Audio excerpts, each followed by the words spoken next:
बोलते थक चुके हैं, लेकिन हिंसा नहीं थमी।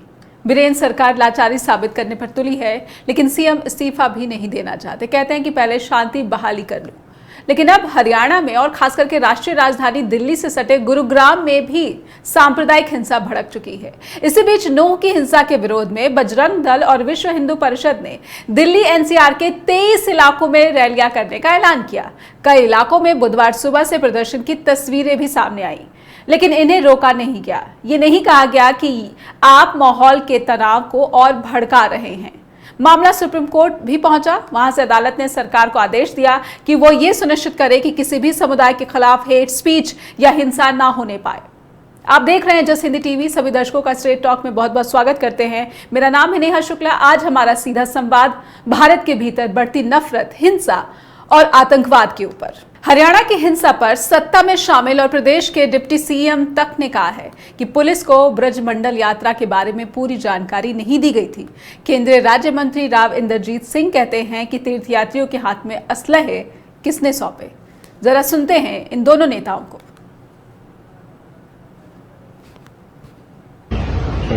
उसको पूरा टाइट कर दिया गया, क्योंकि जो आयोजक थे कल की यात्रा के, उनने भीड़ एस्टिमेशन का प्रॉपर ब्यौरा डिस्ट्रिक्ट प्रशासन को नहीं दिया। कहीं न कहीं उसकी कमी के कारण ये दुर्घटना कल हुई। अगर असले आए हैं, दोनों समुदाय के पास असले अगर थे, जिस तरह से हम वीडियो के ऊपर देख रहे हैं, तो ये इंक्वायरी की बात है कि इनके पास असले क्यों आए और क्यों इन्होंने इस तरह का वातावरण पैदा किया। वो इंक्वायरी बताएगी कि कौन दोषी है। इंक्वायरी की मांग कर रहे हैं सर। आपने कल अमित शाह से मुलाकात की आपने? नहीं, इंक्वायरी तो होगी। हरियाणा लॉ कानून व्यवस्था हरियाणा सरकार का एक जिम्मा है और इंक्वायरी हरियाणा सरकार करवाएगी। उसी के बाद पता चलेगा कि कौन कौन इसके अंदर किस तौर के ऊपर लापरवाह थे और किस तौर पे कौन कौन लोग दोषी थे। तो हम स्ट्रेट टॉक में कुछ सवाल भी उठाना चाहते हैं। आज के सवाल देख लेते हैं। स्ट्रेट टॉक में हमारा आज का सवाल है कि किसने धार्मिक यात्रियों के हाथ में असलहे सौंपे। एक बड़ा प्रश्न चिन्ह जो कि केंद्रीय राज्य मंत्री राव इंद्रजीत सिंह भी पूछ रहे हैं। धार्मिक यात्रा के बारे में नूह पुलिस को अधूरी सूचना क्यों दी गई, ये भी सवाल किया है राज्य के डिप्टी सीएम ने। दुष्यंत चौटाला ने, सत्ता में शामिल नेताओं ने ये उठाए हैं सवाल, फिर भी पीएम मोदी मौन है। सीएम खट्टर साजिश को बता चुके हैं कारण। सीएम खट्टर के नाक के नीचे कैसे भड़की सांप्रदायिक हिंसा, ये भी हमारा आज का बड़ा प्रश्न है। स्ट्रेट टॉक के जरिए हमारे जो पैनलिस्ट जुड़ चुके हैं उनसे समझने की कोशिश करेंगे इन तमाम सवालों पर उनकी क्या राय है। आइए उनका स्ट्रेट टॉक में स्वागत करते हैं। दर्शकों से उनका परिचय भी करवा देते हैं। हमारे साथ जुड़ चुके हैं कांग्रेस से हैं प्रवक्ता वेद प्रकाश विद्रोही जी। वेद प्रकाश जी, बहुत बहुत स्वागत है आपका स्ट्रेट टॉक जी। और बीजेपी के प्रवक्ता जुड़ चुके हैं शीशपाल जिंदल जी हैं। बहुत बहुत आभार आपका, पहली बार स्ट्रेट टॉक में शामिल हो रहे हैं इसलिए। और हमारे साथ प्रशांत कमल भी जुड़ चुके हैं जो कि युवा हल्ला बोल के सदस्य हैं और युवाओं के अधिकारों और उनकी समस्याओं को लेकर समय समय पर अपनी आवाज़ बुलंद करते रहते हैं। प्रशांत जी, आपका भी बहुत बहुत स्वागत है स्ट्रेट टॉक में। और सबसे पहले तो मैं शीशपाल जी आपसे ही ये प्रश्न है जो कि मैंने स्ट्रेट टॉक में शुरुआत में ही 2-4 सवाल उठाए हैं कि आखिर डिप्टी सीएम कहते हैं कि पुलिस को अधूरी सूचना दी गई यात्रा के बारे में, फिर केंद्रीय राज्य मंत्री कहते हैं राव इंद्रजीत सिंह कि असलहे किसने सौंपे, कहां से ये हथियार आए। आपका बीजेपी की तरफ से क्या कहना है? देखिए नेहा जी, डिप्टी सीएम साहब ने क्या कहा मेरे संज्ञान में तो नहीं। जहां तक वहां अधूरी सूचना की बात है, लगभग 400-500 के करीब पुलिस कर्मचारी वहां पे तैनात थे। एक डीएसपी लेवल के अधिकारी भी थे जी। एक डीएसपी लेवल के अधिकारी भी वहां पे थे। इतना भयंकर हादसा, इतनी त्राही, इतना दुर्दशा, इतना अराजकता फैलेगी, ये हमारे को कहीं भी किसी भी प्रकार का अंदेशा नहीं था। नहीं, पर मैं टोक देना चाहती हूँ, ये सोशल मीडिया पे बहस शुरू हो गई थी। सवाल उठाए जा रहे हैं कि हिंदू मुस्लिम की बहस सोशल मीडिया पे शुरू हो गई थी जब मोनू मानेसर का वीडियो जो है वो वायरल हो रहा था। गुस्सा काफी भड़काया जा रहा था जी। शीशपाल जी, नेहा जी, आप मोनू मानेसर की बात करते हैं। मोनू मानेसर को तो एक मुद्दा बनाया जा रहा है। क्या वो इस यात्रा में मोनू मानेसर शामिल था? मणिपुर की जो घटनाएं हो रही हैं, क्या मोनू मानेसर वहां पे है? बंगाल की जो घटनाएं हो रही हैं, क्या मोनू मानेसर वहां पे था? असल में इस मुद्दे को हिंदू और मुस्लिम का रूप दिया जा रहा है, जो नहीं, ये रूप नहीं दिया जा रहा है शीशपाल जी, रूप नहीं। आप मेरे को एक बार बोलने दीजिए, मैं उदाहरण पेश करता हूं आपको। जी जी। असल में बीजेपी को इस नजर से देखा जा रहा है कि वो मुस्लिम लोगों के खिलाफ है, जो कदापि सत्य नहीं है। आप देख रहे हो कि इस प्रकार की जो यात्राएं हैं वो लगभग हर साल निकलती हैं, कभी भी इस प्रकार का दंगा फसाद नहीं हुआ। जो लोग ये अभी आए थे, जो हमें प्राथमिक जानकारी मिली है, वो राजस्थान से उपद्रवी इकट्ठे किए गए थे। उपद्रवी उन्हीं लोगों का ये हाथ था, क्योंकि इतने लोग एक साथ इकट्ठे होना हम नहीं मानते कि वहां के वो स्थानीय नागरिक हो सकते हैं। एकदम से जो ये है 2-4 दिन ये इसमें प्लान बनाते बनाते लगा होगा। और जहां तक हमारा इशारा है, ये कांग्रेस के एक विधायक रहे, सीधा सीधा मैं आरोप लगाना चाहूंगा कि मामन खान की इसमें सीधी सीधी भूमिका रही है। क्योंकि आप ट्विटर पर देखोगे कि उन्होंने विधानसभा के अंदर खुलेआम इस प्रकार का चैलेंज किया था कि अगर मोनू मानेसर इधर नूह के अंदर आता है तो उसको काट देंगे। आप जरा इस बात पर गौर कीजिए। वो तो एक आरोपी है, एक आरोपी और जघन्य अपराध के मामले में आरोपी है, तो उसकी तो तलाश कर रही है हरियाणा पुलिस भी। तो आप मोनू मानेसर की तरफ से अगर इस तरह की बात कहेंगे तो इसमें सवाल तो उठेंगे शीशपाल जी। जी नहीं, मैं देखिए अपनी ओर से बिल्कुल साफ सुथरी बात कर रहा हूं। आपने कहा कि मोनू मानेसर वहां था, यात्रा के अंदर मोनू मानेसर वहां क्या उसके आसपास भी नहीं था। उनका जो वीडियो जारी हुआ है, अगर आपने ध्यान से देखा हुआ है, उन्होंने सिर्फ वीडियो में इतना कहा कि इस यात्रा में बढ़ चढ़कर श्रद्धालु भाग ले, इससे ज्यादा कुछ भी नहीं। जो मोनू मानेसर के बारे में गलत अफवाहें फैलाई जा रही हैं, वो तो एक जांच का विषय है और हमारी सरकार पहले इसमें दोहरा चुके हैं। गृह मंत्री जी बोल चुके हैं, मुख्यमंत्री जी बोल चुके हैं, हमारे केंद्रीय मंत्री भी बोल चुके हैं कि इस उपद्रव का जो उपद्रव ये फैलाया गया है, उसका भारतीय जनता पार्टी, हमारी कानून व्यवस्था दूध का दूध पानी का पानी करके देगी। क्योंकि जो ये घटना है, अभी तो सिर्फ ये माहौल शांत करने का उद्देश्य है, उसके बाद ही इसलिए क्योंकि बीजेपी से प्रश्न इसलिए बनता है शीशपाल जी, क्योंकि आज बुधवार के दिन भी अगर विश्व हिंदू परिषद, बजरंग दल के लोग एनसीआर इलाके में, गुरुग्राम में 23 इलाकों पर विरोध प्रदर्शन कर रहे हैं, तो क्या ये कोशिश है कि माहौल में जो तनाव बना हुआ है उसे कम किया जाए? आप इसके खिलाफ तो बोल ही सकते हैं।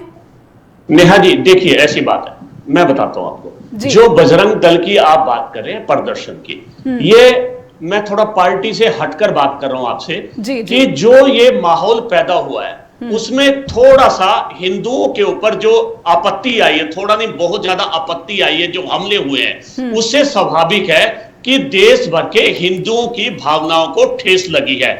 और इस प्रकार की अगर ठेस लगती है तो कुछ एक एरियो में यह स्वाभाविक है कि उस प्रकार का रोष प्रदर्शन नहीं, पर आप माहौल में जो तनाव है, इतनी हिंसा के बाद अगर हिंदू मुस्लिम की हिंसा हो रही है और इस तनाव को कम करने के लिए दायित्व है, सामाजिक दायित्व है, किस तरह के प्रदर्शन को रोका जाए और कहा जाए कि आप माहौल को और ज्यादा टेंस कर रहे हो, आप और ज्यादा स्थिति को बिगाड़ने की कोशिश कर रहे हैं। क्या आपका ये मानना है कि हरियाणा सरकार उनके प्रदर्शन या उनकी जो भी रैलियां हैं उनको स्थगित करने, उन पर चिंतन करने का विचार नहीं कर रही? नेहा जी, मैं स्पष्ट कर देना चाहता हूं कि भारतीय जनता पार्टी की जो सरकार है वो बिल्कुल किसी भी धर्म निरपेक्ष के खिलाफ नहीं है। हम सभी धर्मों में विश्वास करते हैं।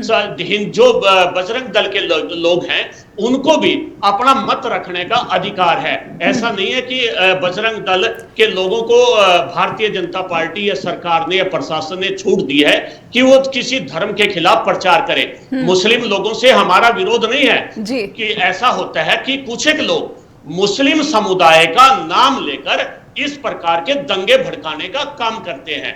जो भारतीय जनता पार्टी है उसकी केंद्र में भी आपने मुस्लिमों के प्रति हमारा रवैया देखा है। जो 3 तलाक का मुद्दा था वो किसने खत्म किया?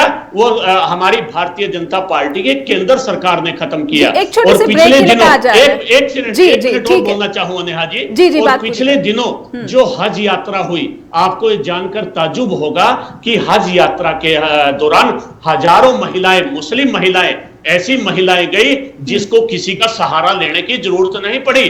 उनकी सुरक्षा व्यवस्था का जिम्मा किसने उठाया?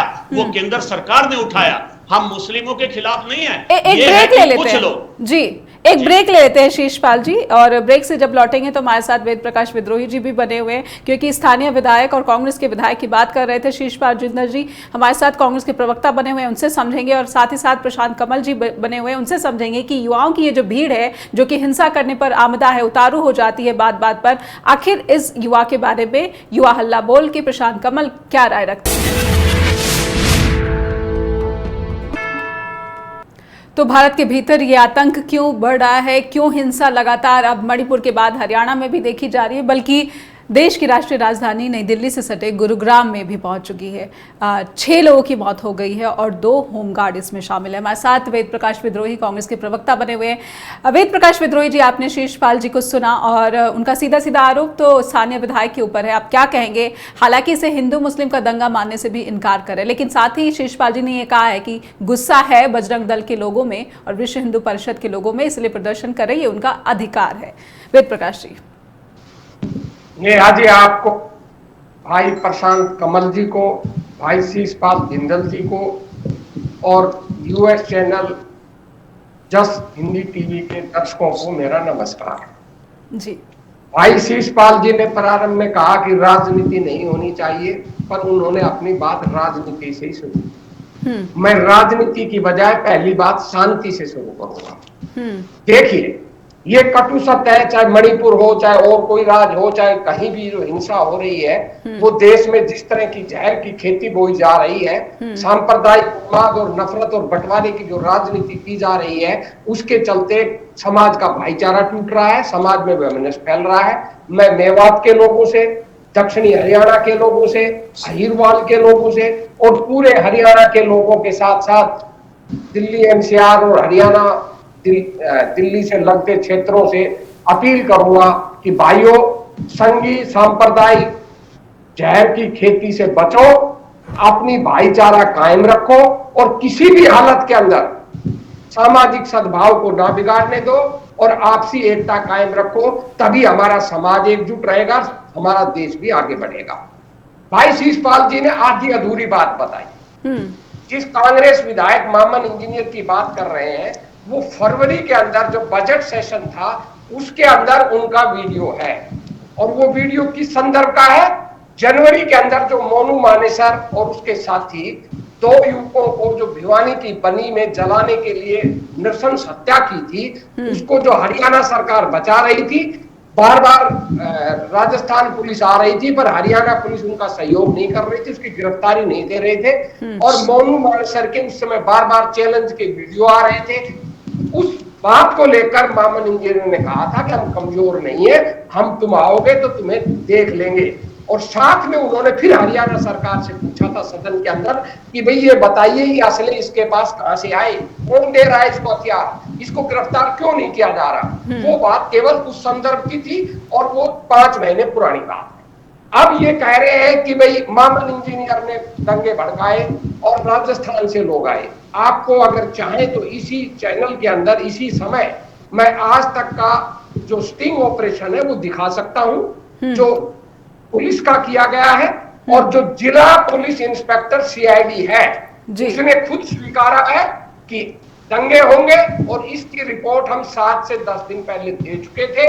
उधर से तलवारें आएंगी, असले आएंगे, इधर से भी पत्थरबाजी होगी, असले होंगे, ये हम रिपोर्ट दे चुके थे। और हमें नहीं मालूम कि भाई सरकार ने, डीजीसीआईडी ने और लोकल पुलिस के एसपी ने कार्रवाई क्यों नहीं की, पर हम ये रिपोर्ट दे चुके थे। अब ये अगर कहते हैं कि हमको नहीं मालूम था, ये इनकी मर्जी।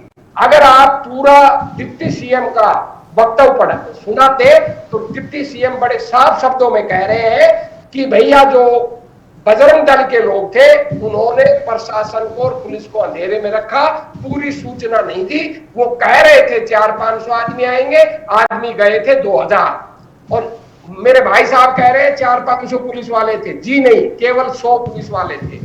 दूसरी बात, जब इतना बड़ा तनाव का माहौल था, वीडियो आ रहे थे, एक दोनों तरफ से चैलेंजबाजी हो रही थी। मैं लेकिन विद्रोही जी, यहाँ पर जो एक आंकड़े हैं मेरे पास कि 900 पुलिस वाले इस यात्रा के लिए तैनात किए गए थे, लेकिन वहां पर मौके पर ये 900 नहीं थे। केवल प्रारंभ में 100 थे, केवल मैं प्रारंभ की बात कर रहा हूँ, ये तो दंगे होने के बाद आए हैं। प्रारंभ में केवल 100 थे। आप मीडिया रिपोर्ट पढ़ ले, चाहे तो मैं प्रमाण दे दूंगा जी कि 100 थे, प्रारंभ में केवल 100 थे। जब दोनों तरफ से घृणात्मक चैलेंजबाजी मोनू मानेसर की तरफ से और कोई बिट्टू बजरंगी है, मोनू मानेसर तो यात्रा में शामिल होने पहुंचा ही नहीं था। मैंने क्या कह रहा हूँ सुन तो लीजिए आप जी। आज सुनने को तैयार नहीं है जी मैं कहता हूँ कि यात्रा से पहले 3 दिन, मेरी बात तो मेरे ठीक है। शब्दों पर तो गौर कीजिए। ठीक है, ठीक यात्रा के 3 दिन पहले मोनू मानेसर, बिट्टू बजरंगी और मुस्लिम युवकों की तरफ से भी एक दूसरे की तरफ को चैलेंजबाजी हो रही थी। वो कह रहे थे हम तुम्हें देख लेंगे, वो कह रहे थे हम तुम्हें देख लेंगे, आजा तुझे देख लेंगे, वो कह रहे तेरा फूफा आ रहा है, देखो क्या कैसा स्वागत करोगे, भट्टी भट्टी गालियां दे रहे थे। और ये जो मोनू मानेसर का वीडियो भी इन्होंने अधूरा सुनाया है, मोनू मानेसर ने खुद कहा है अपने वीडियो के अंदर, वो आया नहीं है, ठीक है मैं भी आ रहा हूं और मेरे सारे साथी जो उस हत्या के अंदर शामिल थे वो भी आ रहे हैं। तो ये माहौल बनाया गया, इसको जानकारी सरकार को जानकारी थी और आदरणीय राव रणजीत सिंह जी तो हमारे गुड़गांव, रेवाड़ी और नूह के तीनों जिलों के संयुक्त मिलाकर जो गुड़गांव संसदीय क्षेत्र है उसके सांसद है भाजपा के, वो स्वीकार कर रहे हैं कि दोनों के पास असले थे। मैं नहीं कह रहा कि दोनों के पास थे, जब दोनों के पास असले थे इसका मतलब क्या है, दोनों ही स्वनिर्मित रूप से हिंसा करना चाहते थे, दोनों ही टकराव करना चाहते थे। और आपको जानकर आश्चर्य होगा 91 के बाद मेवात में कभी दंगा नहीं हुआ, इतना बड़ा दंगा पहली बार हुआ जिसके अंदर 6 लोग मारे गए हैं।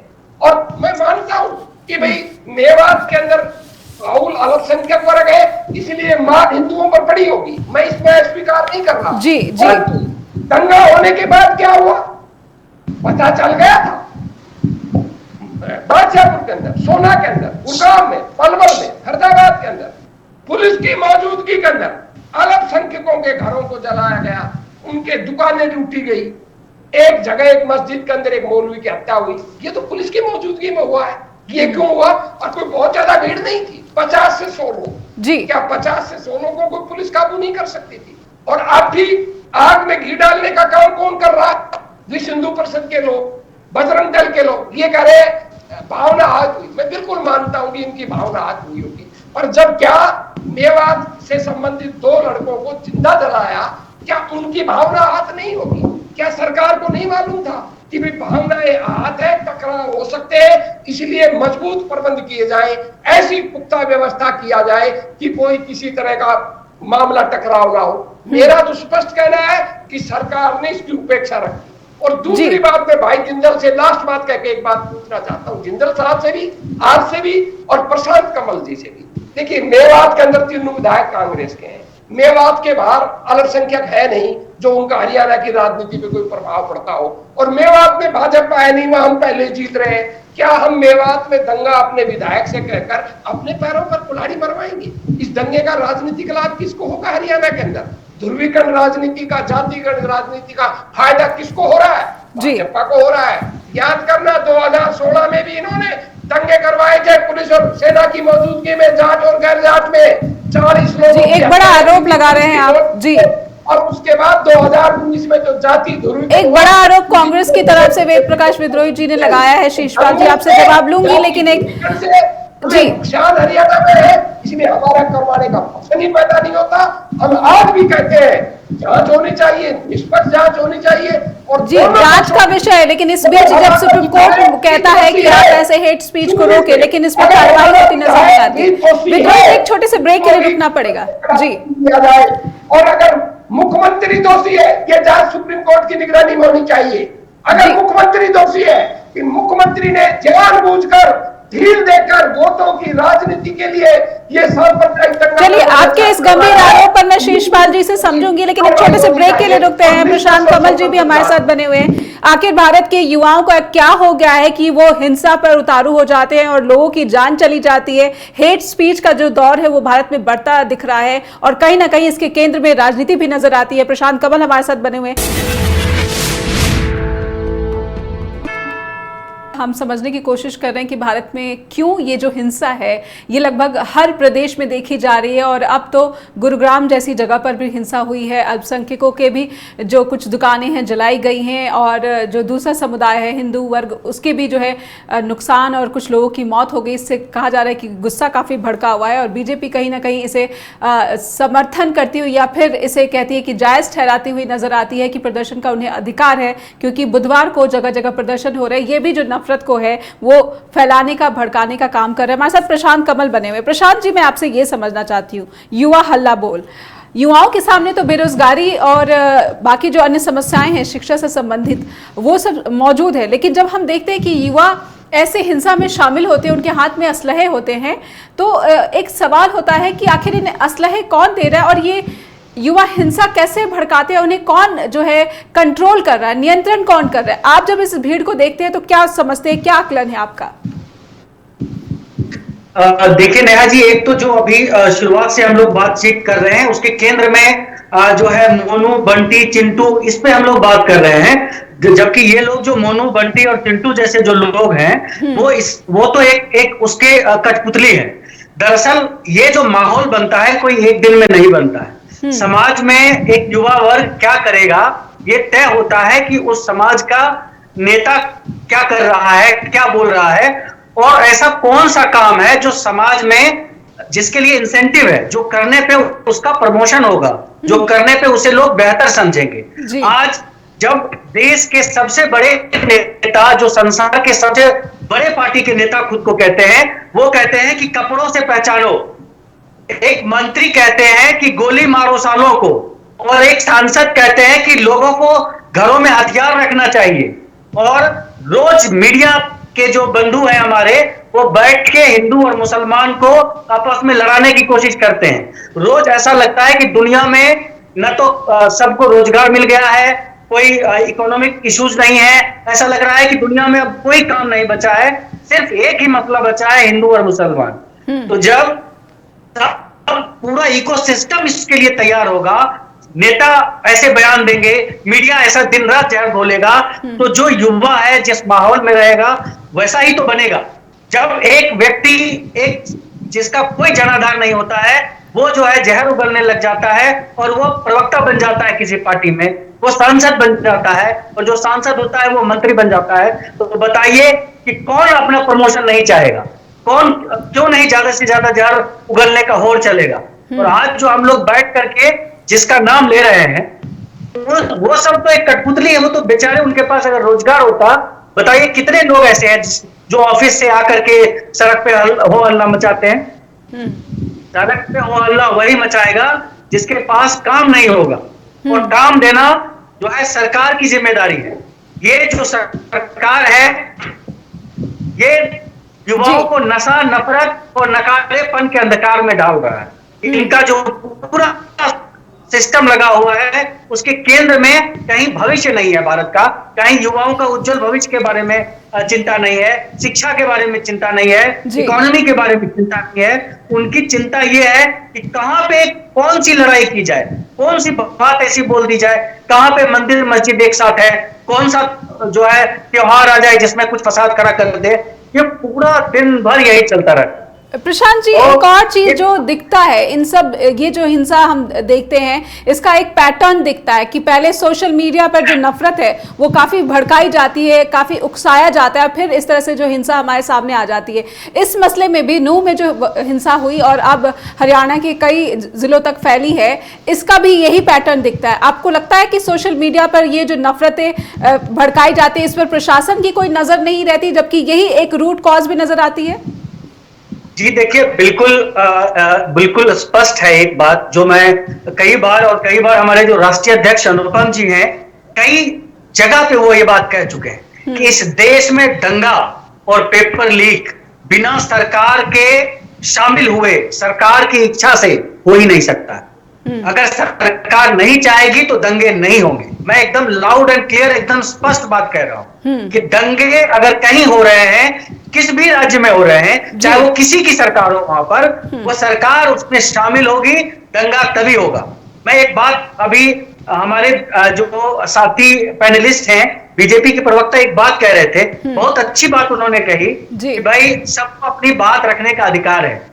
आज मैं इनसे कहना चाहता हूं कि हमारे पास रोज रेलवे के अभ्यर्थी, रोज जो है सैकड़ों की संख्या में अलग अलग अभ्यर्थी आते हैं। ये मुझे दिल्ली में कोई जगह बता दे जहां पे वो प्रदर्शन कर सकते हैं, ये मुझे अनुमति दिला दे।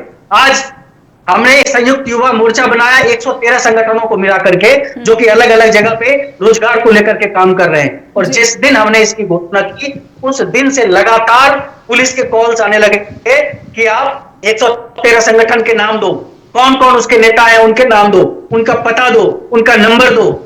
और ये कह रहे हैं कि सबको अपना अधिकार है और सरकार की नजर से जो है ये चूक हो जा रही है। हम एक मीटिंग करते हैं 50 लोगों की, वो इनको पता चल जाता है, लेकिन जो सोशल मीडिया पे वायरल हो रहा है ये इनको नहीं पता चलता है जी। पता नहीं, देखिए जो सोया रहता है उसको तो जगाया जा सकता है, लेकिन जो सोने का नाटक कर रहा है उसको नहीं जगाया जा सकता है। तो मेरा तो यह स्पष्ट मानना है, पहली चीज कि ये सरकार युवाओं को नशा, नफरत और नकारेपन के अंधकार में धकेलना चाहती है। और दूसरी चीज, इस देश में बिना सरकार की इच्छा का दंगा नहीं हो सकता है। जिस भी राज्य में दंगे हो रहे हैं उसके लिए समझिए कि वो सरकार उसमें शामिल है, सिर्फ रोकने में विफल नहीं रही है, वो उस दंगे करवाने में शामिल। जी शीशपाल जी, अब आपके पास आना चाहूंगी। वेद प्रकाश विद्रोही जी ने सीधे सीधे आरोप लगाया कि इसमें राजनीतिक फायदा किसका है। अगर नूह की बात करते, मेवात जिले की बात करते, तो कांग्रेस को वहां पर हिंसा की साजिश रचने का जो है कोई कारण नहीं नजर आता। वहीं प्रशांत जी कह रहे हैं कि युवाओं को जो है बेरोजगारी के गर्त में धकेल कर वो अपना राजनीतिक फायदा उठाने की कोशिश करती हुई सत्ता भी दिखती है। शीशपाल जी क्या कहना चाहेंगे इन तमाम आरोपों पर बीजेपी कटघरे में? जी, जैसा प्रशांत जी कह रहे हैं, मैं इनसे पूछना चाहता हूं कि हमारी भारत की अर्थव्यवस्था जब से मोदी जी ने केंद्र में राज संभाला है, तब से लेकर अब तक किस पोजीशन पे हमारी अर्थव्यवस्था है? नंबर 1। नंबर 2, पिछले दिनों मोदी जी ने लगभग 70,000 युवाओं को एक साथ रोजगार दिया, ये ध्यान में नहीं आपको? नंबर 3, हमारी जो अर्थव्यवस्था है, मोदी जी ने स्पष्ट किया है कि अगले प्लान तक वो तीसरे पायदान पर होगी। अगर नंबर 4, तीसरी बार नंबर 4 मैं फिर विद्रोही जी की बात पे आता हूं। नंबर 4, आप नशे की बात करते हो। असल में आप आज का युवा ये नशे की लत में क्यों पड़ा है? क्योंकि आप लोग इनको शह देते हो। केंद्र सरकार ने और दूसरी जितनी भी स्टेट एजेंसियां हैं, आपको अगर ध्यान हो, पिछले सप्ताह हमने करोड़ों रुपए का जो नशा इकट्ठा किया गया था उसको आग लगाकर तबाह किया है। ये आपकी जानकारी में होनी चाहिए। अब मैं विद्रोही जी की बात पे आता हूं। विद्रोही जी, कांग्रेस की एक नियत साफ सुथरी जो जनता के बीच में गई है, अराजकता फैलाने वालों को प्रशिक्षण और अपने प्रवक्ताओं को झूठ का प्रशिक्षण देना, ये इनकी नीति बन चुकी है। आपने अपने बयान में क्या कहा कि 1991 के बाद नूह मेवात के अंदर कभी भी दंगा फसाद नहीं हुए। मैं आपको याद दिलाना चाहता हूं कि पिछले वर्ष वहां के एक डीएसपी को अवैध खनन रोकने के मामले में कुचल दिया गया। आपको ध्यान है ये बात? पर वो क्या सांप्रदायिक हिंसा थी? जी नहीं, सुनिए, मैं उसी मुद्दे पे आता हूं। नेहा जी, मेरे को बोलने का मौका दीजिए जी। क्या वो जो अवैध खनन है अब से चला आ रहा है नूह के अंदर, क्या पहले ये नहीं हुआ? नहीं शीशपाल जी, इसका सांप्रदायिक हिंसा से क्या ताल्लुक है? मैं उसी पे आता हूं। देखिए मेरी बात सुनिए जी। अब ये सांप्रदायिक होने का भारतीय जनता पर आरोप लगाते हैं, भारतीय जनता पार्टी पे। मैं इनसे पूछना चाहता हूं कि मिर्चपुर कांड किसके राज में हुआ? 1984 के दंगे किसके राज में हुआ? आपके ऊपर तो, कांग्रेस पार्टी के ऊपर तो नहीं, हम हमेशा इतिहास में नहीं जाएंगे शीशपाल जी, और भारतीय इतिहास में हम नहीं जाएंगे, हम इतिहास में नहीं जाएंगे। पीछे बहुत दंगे भारत ने देखे, बहुत हिंसा भारत ने देखी है। उदाहरण तो नेहा जी देना पड़ेगा। अब मैं इनसे सीधा सा सत्ता में अगर आप हैं तो सवाल आपसे होंगे। अब मैं नूह की बात पे आता हूं, सीधा इनसे सवाल करता हूं। ये मामन राम जी के बारे में बोलते हैं कि उन्होंने ये कहा कि देख लेंगे। गलत। आप वीडियो देखिए विद्रोही जी। उन्होंने कहा कि अगर मोनू मानेसर यहां पर आता है तो उसको काट देंगे। और आज के ट्विटर में उसने क्या कहा मामन ने, आपने अगर ध्यान दिया है, उसने स्पष्ट रूप से ट्विटर पे लिखा है कि मैंने आप लोगों की वकालत की है विधानसभा के अंदर। सुप्रीम कोर्ट ने जो आदेश दिया है हिंसा ना फैल पाए। एक मिनट नेहा जी, मेरे को कंप्लीट कर लेने दीजिए, मेरे को कंप्लीट कर लेने दीजिए। मेरा विद्रोही से सीधा विद्रोही जी आपसे ये सवाल है कि मामन जी, अगर इस मामले में दोषी पाए जाते हैं, क्या आप निष्पक्ष जांच की मांग करते हो? क्या आप उसके खिलाफ कोई कार्रवाई करते हो? क्या आपके किसी पदाधिकारी ने, तो उसके लिए किसी पदाधिकारी ने, क्या किसी पदाधिकारी ने निष्पक्ष जांच करने की मांग की कि अगर ये दोषी पाए जाते हैं उनके खिलाफ आप क्या कार्रवाई करोगे? मेरे को इस बात का सर, कार्रवाई करने का तो जो भूमिका है वो सत्ता पक्ष का है, कार्रवाई तो सत्ता की तरफ से की जाएगी। नेहा जी, सत्ता पक्ष तो अपने काम में लग चुकी है। आपने कहा कि कार्रवाई कब करेंगे, मैं उस बात पे आता हूं। जब भी कोई दुर्घटना होती है, अराजकता होती है, उसमें क्या होता है, सबसे पहले हमारा उद्देश्य या कानून का या सरकार का उद्देश्य क्या होता है कि उस क्षेत्र के अंदर शांति बहाल किया जाए। अगर अब आप मेरी बात पर क्या शांति इन प्रदर्शनों, बजरंग दल, विश्व हिंदू परिषद के प्रदर्शनों के द्वारा हो सकती है, जिसको आप अधिकार कह रहे हैं? मेरे को बोल लेने दीजिए। अगर किसी व्यक्ति का एक्सीडेंट हो जाता है, दुर्घटना हो जाती है, तो क्या हम उसको एकदम से ले जाकर दुर्घटना अचानक होती है, ये साजिश की गई थी जी। मैं उसी, मेरी बात सुनिए ना, मैं उसी, ये पॉइंट जो है मेरे वाला, ये आपके नुहू जो अराजकता फैली है, इसी से संबंधित है। क्या जिस व्यक्ति का दुर्घटना एक्सीडेंट हो जाता है, आप एकदम से उसका ऑपरेशन कर देते हैं? जी नहीं, पहले उसका प्राथमिक उपचार होता है, फिर उसमें ऑपरेशन का निर्णय लिया जाता है। और यही बात नुहू के ऊपर लागू है। इतना समय नहीं है, लोग मारे जा रहे हैं। पहले हमने वहां पे शांति व्यवस्था कायम करनी है, और वो फिर वो जांच का विषय है। आज हमारे डीजीपी साहब श्री अग्रवाल जी ने स्पष्ट रूप से बोला है कि इसके लिए लगभग 3-3, 4-4 एफआईआर के ऊपर एसआईटी हम गठित कर रहे हैं। एसआईटी गठित होते ही इस मामले का दूध का दूध और पानी का पानी हो जाता है। और फिर मैं आपको आपके चैनल के माध्यम से ये आश्वासन देना चाहता हूं, क्योंकि हमारी एक जिम्मेवार पार्टी है भारतीय जनता पार्टी, और कल भी मैंने विद्रोही जी को कहा था कि मैं एक जिम्मेवार प्रवक्ता होने के नाते ये आश्वासन देना चाहता हूं कि जिस किसी ने भी इस प्रकार का तांडव किया है, षड्यंत्र रचा है, हम उसको छोड़ने वाले नहीं। वो किसी भी बिल के अंदर बढ़ जाए, उनको बिलों से निकालकर कानून के दायरे के अंदर उसके खिलाफ कार्रवाई। चलिए देखते हैं समय रहते कितना कानून के, जब हमने देखा था वो दौर भी देखा जब राम रहीम की वजह से पंचकुला में हिंसा हुई थी, और उसके बाद अब हम देख रहे हैं कि 1 साल के भीतर उन्हें बार बार पैरोल भी दी जा रही है। सरकार का पूरा जो है उन्हें समर्थन मिलता दिख रहा है, वो आते हैं बाहर और अपना प्रवचन भी करते हैं। हमारे साथ विद्रोही सर बने हुए हैं। विद्रोही जी बताइए कि शीशपाल जी जो कह रहे हैं, ब्रेक के बाद फिर से स्वागत। स्ट्रेट टॉक देख रहे हैं आप। हम समझने की कोशिश कर रहे हैं कि आखिर क्यों सरकारों का संरक्षण दिखता है नूह के हिंसा में भी, और उसके बाद जो तस्वीरें सामने आ रही कि विश्व हिंदू परिषद, बजरंग दल के नेता कार्यकर्ता प्रदर्शन कर रहे हैं, एनसीआर में 23 इलाकों में प्रदर्शन कर रहे हैं। सुप्रीम कोर्ट भी कह चुका है कि सरकार ये सुनिश्चित करे कि किसी भी समुदाय विशेष के प्रति हिंसा या फिर नफरती जो है भाषण वो ना होने पाए। इसके बावजूद जो है तस्वीरें रुकने का नाम नहीं ले रही हैं। विद्रोही जी, मैं समझना चाहूंगी कि शीशपाल जी ने जो बातें कही हैं, कहीं ना कहीं वो कांग्रेस पर आरोप लगा रहे हैं कि राजनीतिक फायदे की वजह से ये सब किया गया। हो सकता है, हालांकि उन्होंने कहा है कि ये सब जांच का विषय है, लेकिन मैं आपसे समझना चाहूंगी कि एक राजनीतिक पार्टी होने के नाते आपका भी कर्तव्य बनता है कि उस इलाके में जो है शांति और सौहार्द स्थापित हो सके, और इसके लिए आप अपने कार्यकर्ताओं की जो है ड्यूटी लगाए, या फिर इस तरह के स्पीच जो है सामने आ सके, ना कि सिर्फ आलोचनाएं ही की जाए। विद्रोही जी। नेहा जी, मैंने आपके कार्यक्रम के शुरू होने से पहले ही शांति की अपील पहले की है। जी जी, अपनी बात बाद में की। जी, फील्ड में भूमिका की बात कर जी। उनको लीजिए ना मैम जी। हमारी पूरी पार्टी के लोग फील्ड में है। जिस दिन दंगे हो रहे थे उस दिन भी जो नूह का स्थानीय विधायक है आफ्ताब अहमद, आप ANI के वीडियो देख ले, टाइम्स ऑफ इंडिया के देख ले, आज तक के देख ले, NDTV के देख ले, वो उसी समय जब हिंसा हो रही थी, गोलियां चल रही थी, लठबाजी हो रही थी, अपने कुछ साथियों को साथ लेकर सार्वजनिक रूप से शांति का अपील कर रहे थे। सबसे हाथ जोड़ जोड़ कर कह रहे थे कि भाई दंगे मत करो, दंगे मत करो, हल्ला मत करो, भाई टकराव मत करो। उस दिन भी और आज भी हमारे कार्यकर्ता इस काम में लगे हुए हैं। मैंने ये भाजपा के साथ सुनते कम है, जजमेंट ज्यादा पास करते हैं। मैंने क्या कहा था कि निष्पक्ष स्वतंत्र जांच हो, अगर हमारा विधायक भी दोषी है तो उसके खिलाफ कठोर से कठोर कार्रवाई हो। आपके ही कार्यक्रम में आखिर के अंदर मैंने यही बात कही थी। और यदि मुख्यमंत्री भी दोषी हो कि उसने जानबूझकर प्रशासनिक कार्रवाई नहीं करवाई, पुलिस कार्रवाई नहीं करवाई, तो मुख्यमंत्री के खिलाफ भी कार्रवाई हो।